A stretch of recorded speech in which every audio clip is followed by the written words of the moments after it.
జోగి కుటుంబంపై కోడలు పెట్టిన కేసులో కొత్త కొత్త ట్విస్టులన్నీ ఇప్పుడు మళ్ళీ మీడియాలో బాగా హల్చల్ చేస్తున్నాయి. ఇది ఎంతవరకు నిజం, ఇది ఎంతవరకు అయితే అబద్ధం, కొంత నిజం ఉండొచ్చు కానీ కొంత అబద్ధం అని చెప్పుకుంటానికి ఏదీ లేదు. ఎందుకంటే గృహహింస కేసులు కానీ లేకపోతే అటెంప్ట్ మర్డర్ కేసుతో సహా ఆవిడ పెట్టిన దాంట్లో అసలైన నిజాలు ఏమిటి అని అంటే మరి జోగి కుమారుడు సంసారానికి పనికిరాడు అనేది కూడా ఆవిడ అందులో మెన్షన్ చేసిందట. నిజంగా ఏది నిజం, ఇలాంటి కేసుల్లో ఏం జరుగుతుంది యూజువల్గా అనేది ఈ వీడియోలో ఒకసారి చూద్దాం. ఏంటిట కుండబద్దలు కొడతా అట్ట. నమస్కారం, కుండబద్దల ప్రేక్షకులకు స్వాగతం. జోగి రమేష్ పైన, ఆయన కుమారుడు రాజీవ్ పైన, ఆయన భార్య పైన, ఇంకా చాలా మంది మీద కొత్త కోటలు పెట్టిన ఒక కేసు గురించి 2 రోజులుగా మీడియాలో బాగా హల్చల్ నడుస్తుంది. ఇదంతా అధికార పక్షం వాళ్ళ కుట్ర అని చెప్పబోయి చెప్పలేక ఆగిపోతున్న వైసీపీ నాయకులు కానీ దీని మీద ఎలా ప్రతిస్పందించాలో కూడా అర్థం కాని స్టేటస్లో జగన్మోహన్ రెడ్డి కూడా దీని గురించి ఏం మాట్లాడటం లేదు. కాకపోతే ఇప్పుడు కేసు పూర్వాపరాలు కానీ ఆవిడిచ్చిన కంప్లైంట్ కానీ ఇదంతా చూస్తుంటే చాలా అంశాలు బయటకు వస్తున్నాయి.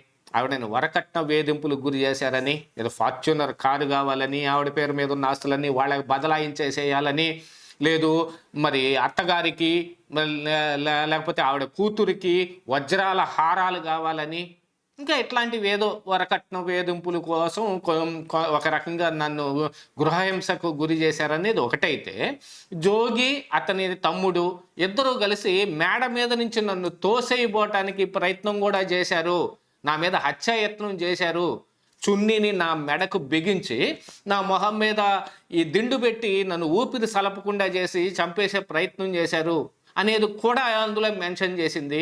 ఇంకా అసలైన విషయం ఏంటంటే, చాలా కేసుల్లో ఇది మనం యూజువల్గానే చూస్తూ ఉంటాం.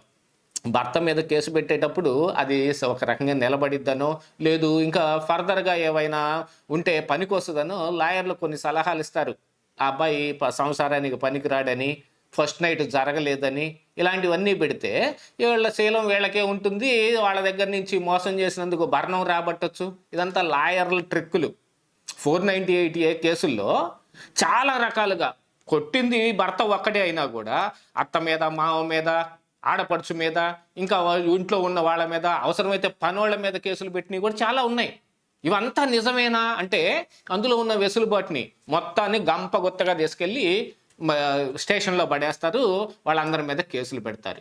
కాకపోతే ఇప్పుడు ఇక్కడ జోగి కుటుంబం అయితే ఏదో సామాన్యమైన కుటుంబాన్ని అరెస్ట్ చేసినట్టుగా పోలీసులు ఏం చేయలేదు. కానీ అట్లా చేస్తే ఇది ఎక్కడికో పోయి ఉండేది, అది వేరే విషయం. సామాన్యులను అయితే మాత్రం అర్జెంటుగా ఇమ్మీడియట్గా తీసుకెళ్ళి అరెస్ట్ చేస్తారు. పోలీసు ట్రీట్మెంట్లు కూడా వేరే రకంగా ఉంటాయి. అవి కూడా మనకు తెలుసు. నోటుకు వచ్చిన చెప్పరాని బూతులు అన్నిటితోటి మాట్లాడి అసలు ఈ మగ పుట్టక మనం ఎందుకు పుట్టామురా భగవంతుడా అని అనిపించేటట్టుగా చేస్తారు. దీని మీద తమిళ్లో కూడా ఒక సినిమా వచ్చింది.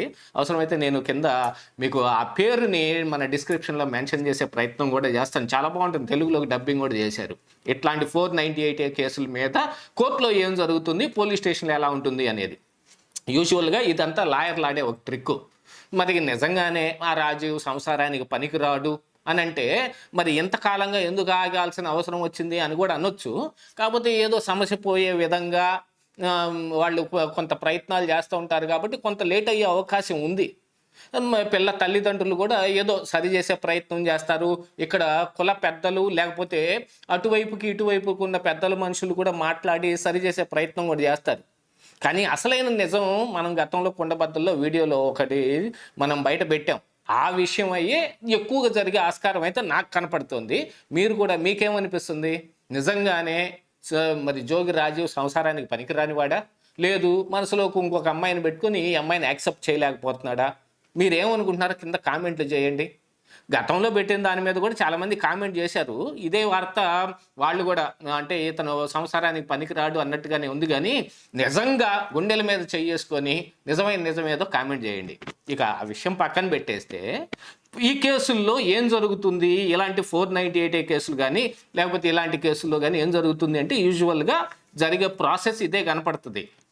ఒకళ్ళు చేసినా కానీ అందరి మీద కేసు పెట్టడం, ఇందులో ఆ సెక్షన్ తోడవటానికి ఈ సెక్షన్ తోడవటానికి వీటన్నిటి మీద కలిపి వాళ్ళని ఒక దారికి తెచ్చుకోవటానికి భరణం ఎక్కువగా పొందటానికో లేదు సెటిల్మెంట్కి వీళ్ళు ఏం చెబితే దానికి ఒప్పుకుంటానికో ఇలాంటివన్నీ బాగా ఉపయోగిస్తూ ఉంటారు లాయర్లు. ఇదంతా లాయర్ల ట్రిక్కు.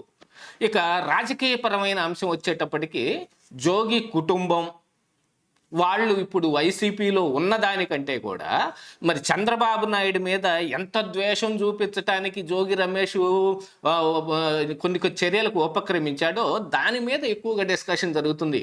ఇదిగో ఇలాంటివన్నీ చేసి ఒక మనిషిని ఇట్లా అవహేళన చేయటానికి, అపహాస్యం చేయటానికి, అవమానం చేయటానికి నువ్వు ప్రయత్నం చేస్తే మొత్తం తిరిగి నీకే ఎదురవుతాయి, మొత్తం బూమరాంగ్ అవుతుంది అని.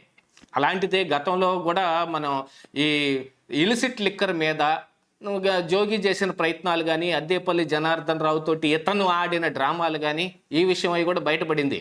అప్పుడు ఈయన్ని అరెస్ట్ చేస్తుంటే ఆయన భార్య కూడా పట్టుకుని బోరును విలపించింది. కానీ చంద్రబాబు నాయుడు ఇంటి మీదకి తగాదాకి వెళ్ళినప్పుడు కత్తులు కర్రలు వేసుకొని రా చంద్రబాబు బయటికి, నీ సంగతి చూస్తాను నేను అని అన్నప్పుడు ఆ విషయం అయ్యి జగన్మోహన్ రెడ్డి మెచ్చుకొని మంత్రి పదవి ఇచ్చినప్పుడు సంతోషించే ఉంటుంది. కాకపోతే ఇది ఆవిడ ఎక్స్ప్రెషన్ ఎలా ఉంది అనే దానికంటే జోగి చేసిన ప్రయత్నాలు వికటించాయి అన్నప్పుడే కదా ఎక్కువగా దీని మీద చర్చ నడవాల్సింది. దాంతోపాటుగా మరి ఆ తండ్రి కుమారుడే కాబట్టి రాజీవ్ కూడా ఎన్ని మాటలు మాట్లాడతాడు, ఏ రకంగా మాట్లాడతాడు, వైసీపీలో ఉండాలి అని అంటే ఏ రకంగా మాట్లాడాలని వసంత కృష్ణప్రసాద్ మొన్న మధ్య బయట పెట్టాడు. నువ్వు ఒక్కళ్ళని కూడా తిట్టట్లేదుగా. లోకేష్ని తిట్టావా, చంద్రబాబు నాయుడిని తిట్టావా, పవన్ కళ్యాణ్ని తిట్టావా, మరి ఎందుకు ఇవ్వాలి నీకు సీటు అని అన్నాడు జగన్మోహన్ రెడ్డి అన్నట్టుగా వీళ్ళందరూ తిట్టడం ఒక్కటే పరమావధిగా పెట్టుకుంటారు. ఎందుకంటే జగన్కు కూడా అదే ఇష్టం కాబట్టి.